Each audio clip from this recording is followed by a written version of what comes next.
Y en la colonia Condesa, como parte de las tareas de demolición de los edificios que resultaron afectados por el sismo, vecinos de la zona comienzan a recuperar algunas de sus pertenencias. Esto a través de un proceso que se lleva a cabo con la verificación y censo por parte de Protección Civil, por el cual se determina qué edificio está disponible para ingresar y recuperar documentos y artículos que no sean de gran volumen.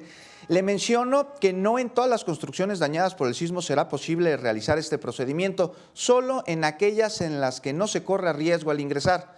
Hasta el momento son 30 inmuebles donde se podrán verificar y realizar los trabajos, de los cuales 20 edificios ya han sido autorizados. Veamos más al respecto. Pues venimos a rescatar lo más que se pueda, porque anteriormente no nos habían dejado entrar.